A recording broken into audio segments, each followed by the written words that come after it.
Well, we've started Newton's laws of motion using a CART lab, and we're looking at part one. What did we learn? The weight of this hanging mass accelerated the whole system.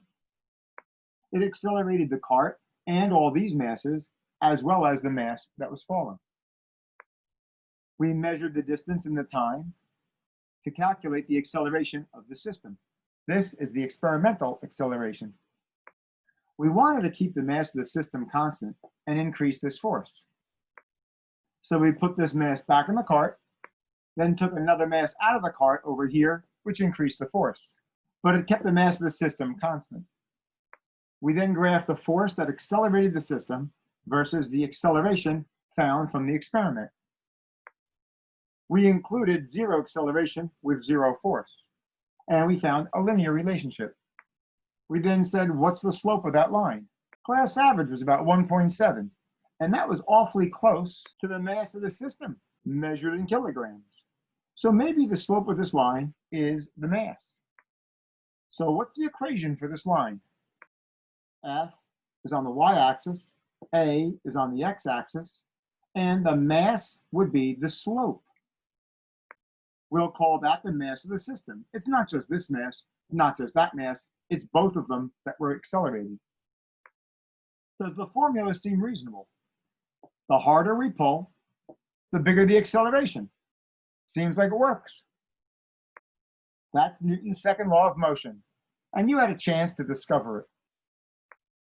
So if I have a mass and I apply a force to it, it's going to accelerate according to F equals ma. Let's take a look at those units. A force of 1 Newton will accelerate 1 kilogram at 1 meter per second squared. A Newton is what we call a derived unit. Kilograms times meters per second squared. Rather than running around saying, oh, we have a force of 1 kilogram meter per second squared, they said, let's just call it a Newton. Now we move on to part 2 of the CART lab. In this part, we're keeping F constant by keeping that mass constant. And we'll start with an empty cart.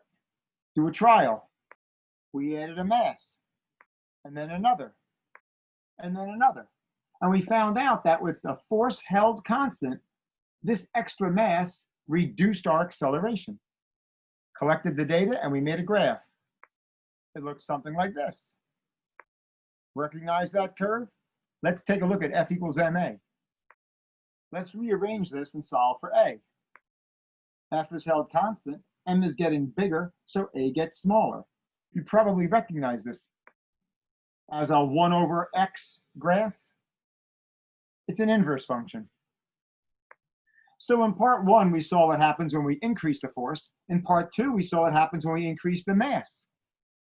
Looks like the lab was a success. Let's see what we can do with this formula. Imagine we have a block in space, no other forces acting on it other than this force, 20 newtons. What's the acceleration? Pretty straightforward, 4 meters per second squared. Let's say I have 100 grams. What's it weigh?